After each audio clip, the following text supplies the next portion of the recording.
boys and girls, time for another morning meeting. Today we are going to read a story first, and then we're going to think about what happened at the beginning, the middle, and the end of the story, so pay attention, okay? Today our story is called Duncan the Story Dragon, and this book is about a dragon who really loves to read, but he has a problem when he tries to read stories. Hopefully you guys can figure out what it is, okay? This story is about Amanda Driscoll.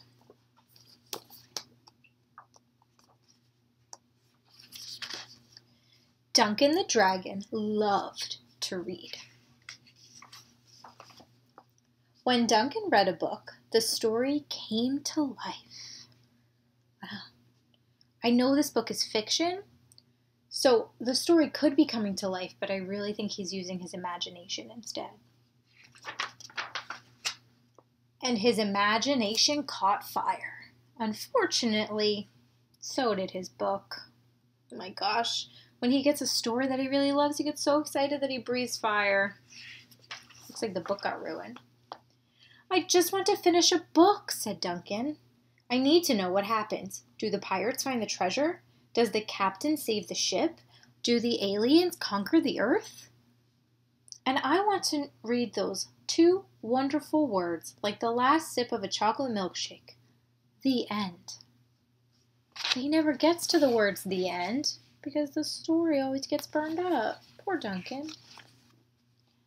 Duncan tried everything to keep his cool. Really. Truly. Everything. He tried reading in the refrigerator. He tried reading with fans on him. He even tried reading in a bathtub full of ice cubes. But nothing worked. I have an idea, said Duncan. I will find a friend to read to me. So Duncan searched a nearby neighborhood. Hello, friend, he said to the raccoon. Would you please read me this book? And the raccoon's like, nope. Duncan explored an evergreen forest. Hello, friend, he said to a possum. Could you please read me this book? And the possum's going, plonk. Duncan traveled to a faraway farm. Hello, friend, he said to the bull. Will you please read me this book? What do you think? Is the bull going to read him the book? Yow! I don't think so. After searching the entire countryside, Duncan trudged back to his cottage. Look at his face. He's feeling really sad. As he hugged his book, a fat tear trickled down Duncan's cheek. It landed with a plop, dribble-drabbled across the floor, and then ran split-splat into a mouse. Poor Duncan. I feel really bad for him. Sad ending? Asked the mouse. I'll never know, said Duncan. As Duncan explained his problem, he noticed a twinkle in the mouse's eye. Do you like books? Duncan asked. I love books, said the mouse. Will you please read me this book? Certainly, said the mouse. So the mouse read to Duncan, carefully. Together they battled sea monsters, dodged icebergs, and discovered new lands. Oh, they're using their imagination again. They took breaks for roasted hot dogs and toasted marshmallows. Finally, the friends sailed home. Then the mouse read those two wonderful words, like the last sip of a chocolate milkshake. The end. He finally made it to the end of the story. But actually, it was only the beginning. The end.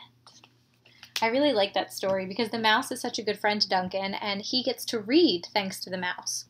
So we are going to think about what happened at the beginning, the middle, and the end of our story today, okay? The beginning is what happens first, and it's not always going to be just one little thing, right? It's going to be the whole beginning part. And in the beginning of this story, Duncan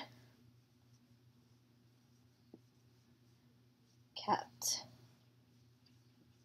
burning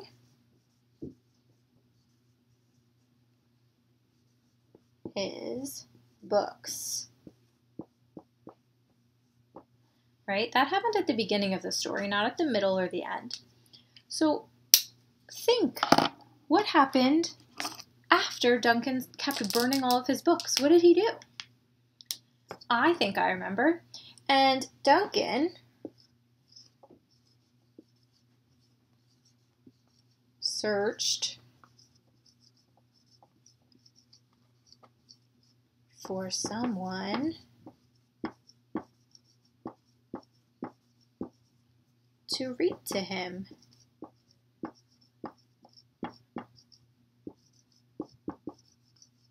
He spent the whole middle part of that book searching for somebody to read to him, and he found a lot of other animals that did not want to read to him, right? But this story actually did have a happy ending, so let's think about what happened at the end. Do you know what happened at the end? At the end, Duncan found Mouse, and they read together. Duncan found Mouse and they read together, and that was our happy ending, right? Because Duncan finally got to hear the words "the end" without his book burning up. I think that's a really sweet story. I hope you guys liked it. When you are reading this week with your homework, I want you to think about the beginning, the middle, and end of your books, okay? Feel free to send me an email or a message on ClassTag to let me know what the beginning, middle, and end of your story was. But until tomorrow, have a good day, bye!